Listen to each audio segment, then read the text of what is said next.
Hi, everybody. I'm Diane Brady. I'm here with best-selling author James Patterson. I believe, welcome, James. Nice to see you. Nice to be seen. Nice to see you. Nice to You be are here. seen. You are seen. But you are not feeling seen right now with your latest book and the New York Times bestsellers list. So, for tell us a little bit about how this came on your radar. Yeah, well, it's been going on for a long time. Not just with me. I mean, one of the interesting things about, I did some social media on the fact that this was kind of a mess up, in my opinion, in terms of the Times. And I've gotten all sorts of response from writers and other publishers saying this has been going on and on and on and on. And thank God somebody had the whatever stood up and said this is just wrong. It's not a big deal to me, really, but I put out a book, Walk the Blue Line. And we have all the book scan numbers. We have all the numbers, we have the chain numbers. We have the most of the indie numbers. And it was number 2 or number 3. It wasn't on the Times list. So in their list, it wasn't the top 15. It outsold the books on the bottom half of the list like 4 or 5 to 1. Mm-hmm. So that's like goofy. I mean, just stop already. You can't do that. It's supposed to be, it's not hard. You just count the numbers. Here's BookScan. There it is, and they'll give you the numbers, and then you can get them from the different chains, and then they get stubborn and they get stubborn about it. Well, The Times does. what's interesting, I mean, they've put you on the list 260 times. Why would I don't know 261 that would they they have. I not? don't know if that's accurate, but yes, a lot. I've been on the list a lot. And sometimes we've seen it where the books, and it's not even close to where the book should be. Occasionally we get a break, but that's just too big a deal. And the fact that this is a book about cops, and then you go, oh, is there something political here? Which there shouldn't be. Cops per se should not be a political item. But that's a little bit of a question. The fact that they really overvalue stores um, where the buyers are upscale, predominantly upscale. That's a factor. Is that fair? I don't know if they used to not go to they didn't use Walmart numbers, which seems kind of goofy. Why wouldn't you use Walmart? I mean, use Barnes and Noble. You should use Walmart. You should use the Indies. It's supposed to be. I mean, I think the way people view it is this is the bestseller list. This is the book that sold the most, and this is the book that sold the second most. And I would never object if they're off by a few thousand, or we thought we were 1 and they made us number 3. Okay, fine. That's that could be a fair thing. But when you're not on the list, I mean, even to make it a little crazier, so about 3 weeks later, Walk the Blue Line is number 5, Mm-hmm. and it sold like about a quarter of what it did the first week. So that's just as goofy. And I don't know if they were trying to do makeups, but no, that's not what the Times bestseller list should be. And when they do something like that, I think you question a little bit. Okay, well, if you're gonna, misstate in terms of the bestseller list, what else are you getting wrong in the paper? And I've been reading that paper since I was about 13 years old, Yeah. so I'm a fan. But it's just not right, What was and the it's not right for a lot of response authors. when you reached out to them? I mean, obviously they try very hard to stop the gamification of people front loading sales or bulk buys to try and get onto their list. Yeah. Is that what was going on, or what did they I don't say? know. I think occasionally that comes up. You'd have to buy a lot of books, but that's easy to see. All of a sudden the store says here's 2,000 books sold there. I mean, it's really easy to spot it, and it's not going to come up very often. But if it does, you could certainly check with that store. Okay, did 2,000 people come in and buy that book? It's a pretty easy thing, I think, to weed that out if that's a problem. I don't think it's a big problem, but it's a little problem. It's not unique to the New York Times either, is it? Or do you feel Well, like I the think it's a Times is lot different? easier to load. I mean, let's say the LA Times bestseller list than it would be for the New York Times.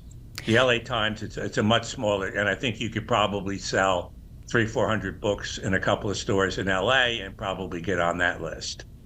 So I'm curious, since you are one of the few very successful, you know, um, authors in this space, how many sales do you have? I mean, when you talk about the actual sales, let's take, Walk the Blue Line.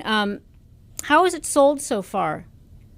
since most It's people. selling pretty well. I don't know where it's at. I mean, honestly, on BookScan, I think it's around 60,000 so far. I think that's BookScan, and that's probably 75% of the audience. Yeah, I'm not exactly sure, but that's about where BookScan is.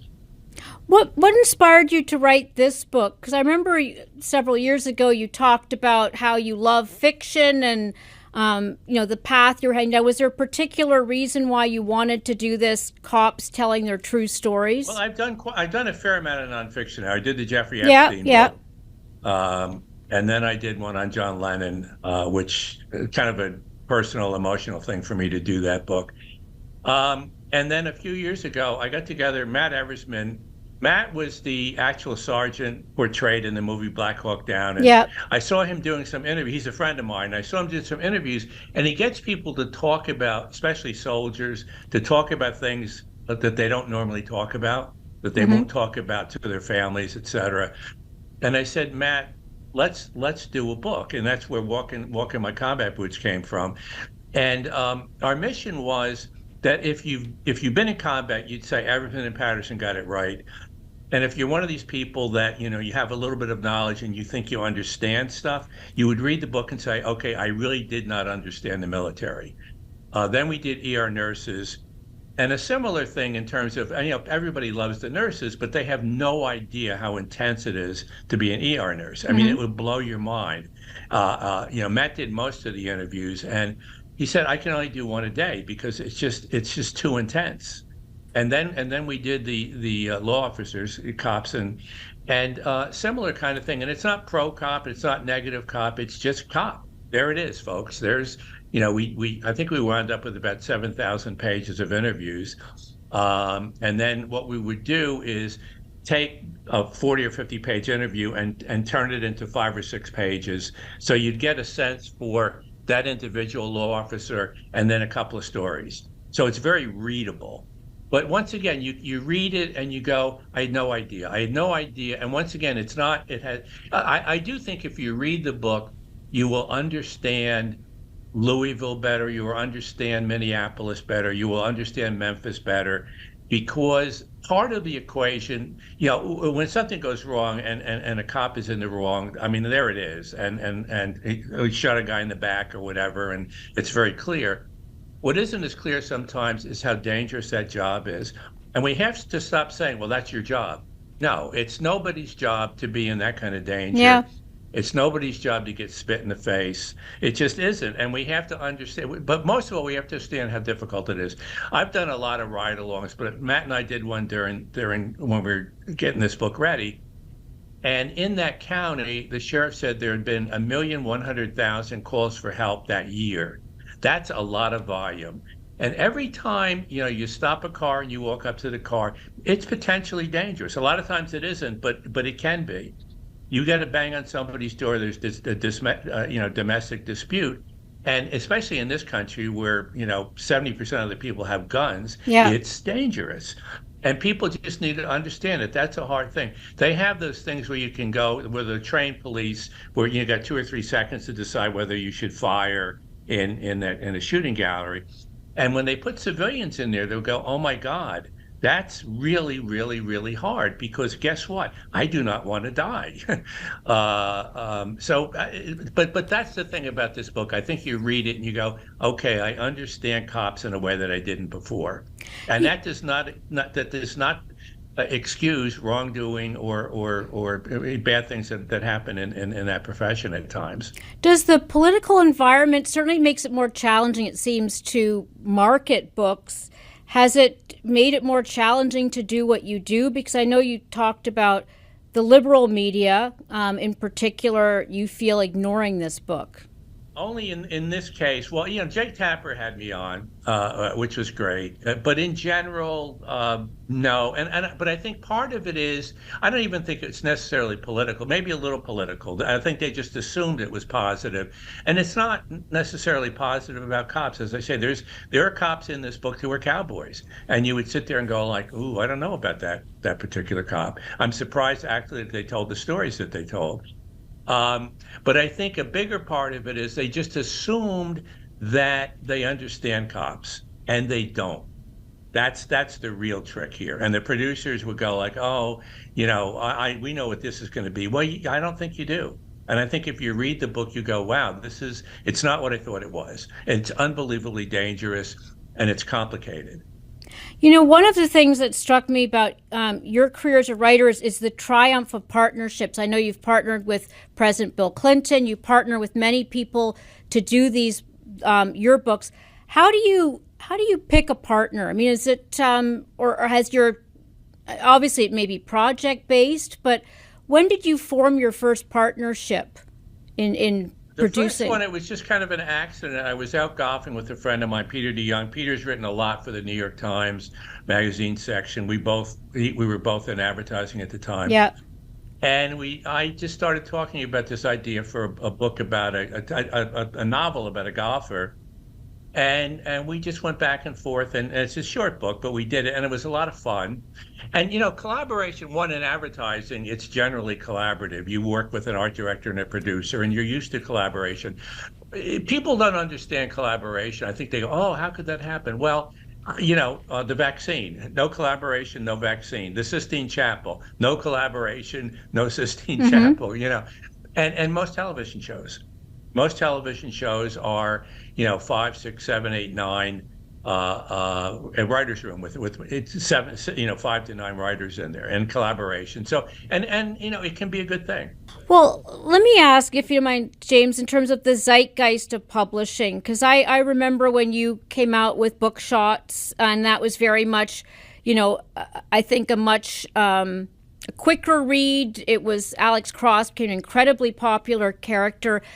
Where is the zeitgeist right now with publishing from where you sit? Because it's still very hard to break in. There's a lot of self-publishing going on. Yeah. Well, it's changing. Obviously, there aren't nearly as many. When I first started writing, there were a lot of publishers. Now, not so much. I would say there's probably, less than half, even maybe 25% of the number. So your chances of getting published by a mainstream publisher, I think, are a lot less than they were. You have other options now online. I think, one of the good things about the TikTok is it's bringing people into books who maybe hadn't been that involved with books, especially younger people. That's good. That's a good thing. I don't know. I mean, you'd like to think that there'd be a couple more people who would just get people more excited about books. That would be useful. A couple of stars. Books we need a Tiger Woods. We need a real star. I do want to ask about your success, because I think a lot of people, do you feel like you get enough due as a writer? Because I always love the fact, for example, that you were the CEO of J. Walter Thompson. I think that you were very inspired at marketing. I remember the ads you used to do for your books as well. And sometimes people, talk about you as an author meets marketer, but how much of the storyteller do you feel gets the credit? I don't. The marketing thing will work once or twice, and then it doesn't work anymore. People are going to read it, and then they go, like, this is interesting. And once again, this isn't a knock on Oprah, but a lot of times she would promote a book, and then the author's next book wouldn't do well, and that usually means that people didn't really love the reading experience of the first book. That happened a lot. The point being that, you can market it, you can do it maybe once, but even if you do it once and you get a fair amount of trial the first week, if people don't like it, it doesn't work for the mostly. I think the storytelling thing, I think that is a gift that I have, for better or worse. And I could do a story, I could write a novel on this interview somehow. I don't know.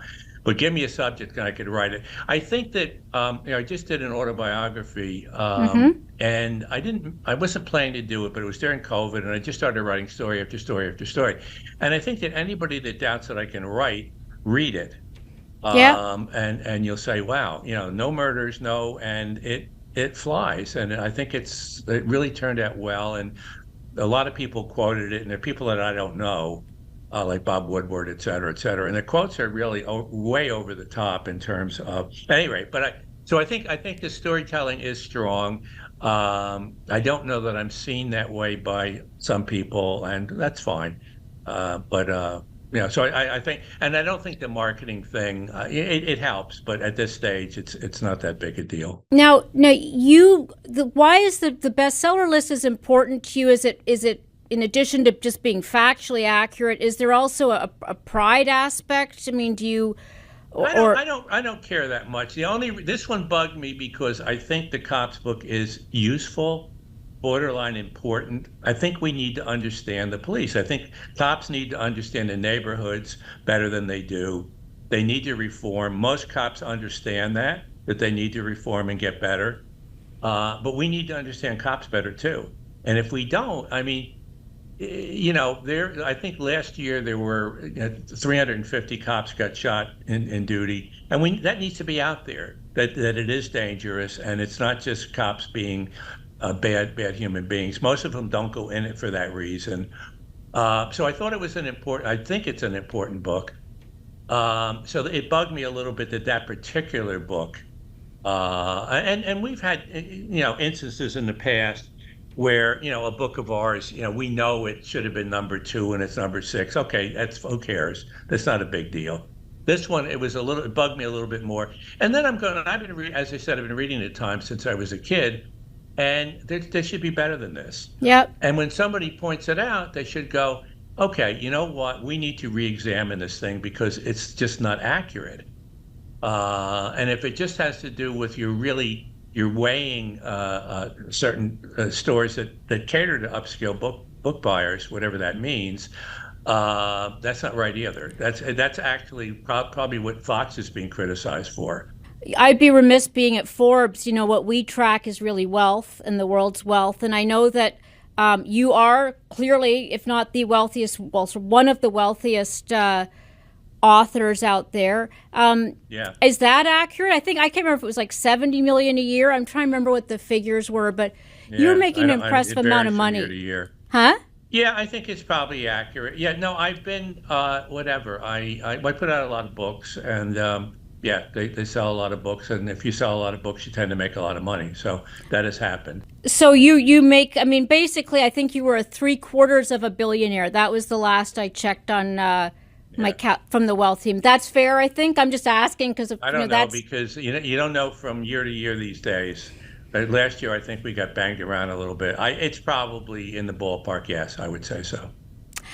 Any other advice you would give to authors right now? I know you've got the James Patterson masterclass basically, but there are a lot of people out there, especially, with the new tools that they have at their disposal, who will be very tempted to write books, know? The masterclass thing I think is useful, but I don't give advice on that. I say right from the get-go, I'm not advising you. I'm just telling you what I do, and that might be helpful to you. The only thing I will say is that to people who look at the masterclass is the things you nod your head at, don't pay attention to because you're already doing those. Mm-hmm. The things that you shake your heads at, those are the things you should think about, because you're only going to change and get better if you do things that you're not already doing. I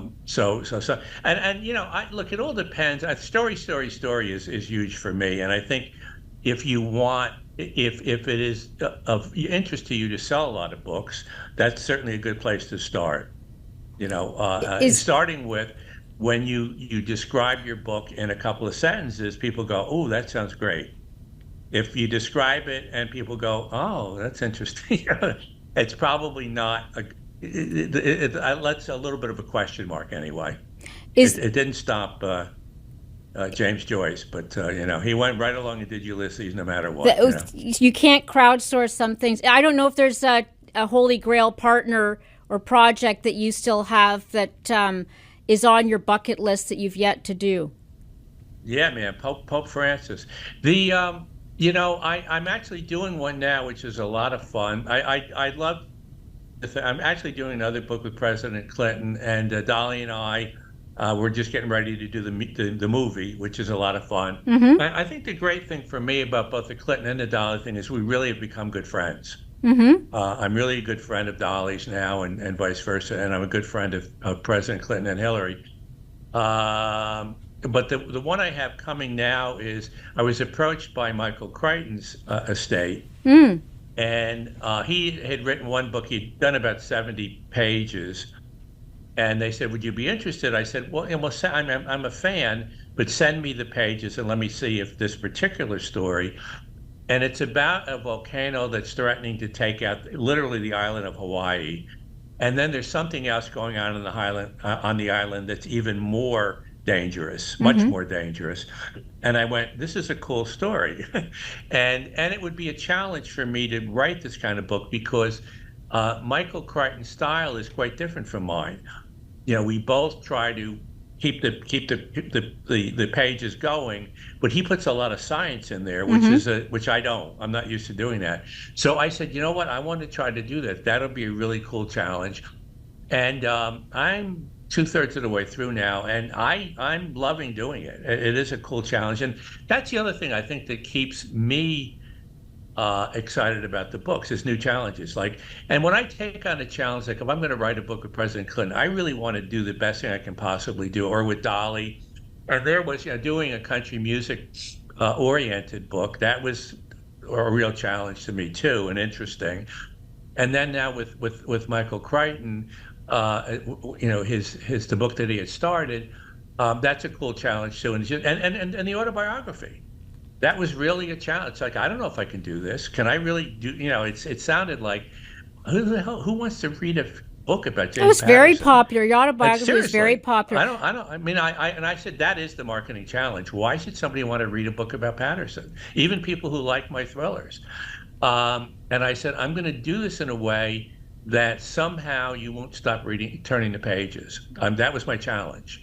When you have somebody like a Bill Clinton or a Dolly Parton, what did they bring to the project? Is it the ideas, or are we giving them short shrift? Oh, it's a combination of things. I mean, the best thing is just the books are so accurate. I mean, because they were in the room. What would the Secret Service do here? What would happen here? What else might happen? And he's a good writer. He just finished he's pretty much done with the second volume of his memoirs. It's about 20,000 pages long. They're going to have to edit it down a little. I'm kidding. So with him, he's a good writer. He has good ideas. He likes mysteries. He reads a lot of mysteries. So he's a great partner in that way. Dolly is really, really, really smart. She's so smart. And so she's good in terms of the storytelling. And she's such a hard worker that I went down to see her in Nashville. I went to Vanderbilt, so I like Nashville anyway. And we spent a couple hours in her office, and we just made the deal right there. No agents, no lawyers, no baloney. And we just said, yeah, let's do it. And I had given her a little bit of an outline for the Run, Rose, Run. And when I got home 2 days later, she had her notes on the outline, and she had written 7 songs for the book. Wow. In like 2 days. She said, when I was down there, she said, James, I've written thousands of country and Western songs. She said, I could write one standing on my head. Want to see? Hollywood's very much incorporated into your thinking now when you're publishing your sort of... Zero. No? Because they're totally undependable. I can't depend on them at all. So I would never write a Hollywood novel, but if I did, the first line is, hello, I lied. Whatever. Not that there are liars out there, but it's just, you can't depend on it. We're actually, I was looking at dailies this morning for the first episode of we're doing the Alex Cross series on Amazon with Aldous Hodge, and he's great. He's a great Alex. He'll be the third Alex now, and he's really good. Really does a nice job. You mentioned Little Brown. What is the role of a publisher these days when somebody like you could easily self-publish on, say, Amazon or any other platform and get 100% of the revenues basically versus a smaller percentage? Or whatever. Man, I don't know the economics. People have done that. There have been a couple of bestsellers. I think Patricia Cornwell did it for a while. A lot of business authors do that. Yeah, there have been a few. That doesn't particularly interest me. I mean, if I was younger, I might consider trying to do something like the old United Artists, get 5 or 6 writers, and let's just start our own company, and no middle people. We'll just do the whole thing. But I'm not at this stage. I'm not interested in doing that. So yeah, I mean, Little Brown, they good. Have a really good couple of good editors, really good editors. They work hard. They have the relationships with the Amazons and Walmarts and Barnes and Noble, et cetera, Targets. So that's good. And I certainly don't want to do that at this stage of my life. Okay. I have a nice life. I love my wife. I love my son. I don't, You don't need it. I'm behind me looking at that way is the ocean. It's good.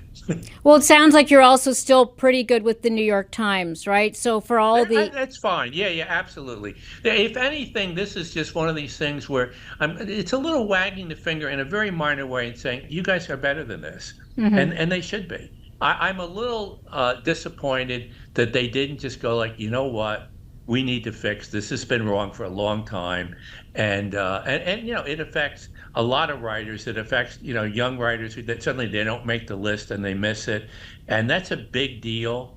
This thing isn't a big deal, other than I think this particular book, Walk the Blue Line, is important. But they're better than that. Yeah, I don't know. They can say what they want to say, but. It doesn't track. It just the numbers are. It's just easy. It's like third grade math, and then they'll say like, well, we don't just count raw sales. What? You cook sales? I don't. It is judging the reader. It is definitely saying the independent book store buyer is superior in some way to the Walmart buyer, et cetera. You can't do that, because I love indies and I throw a lot of money at indies, but it is like 7-8% of the sales. That's reality.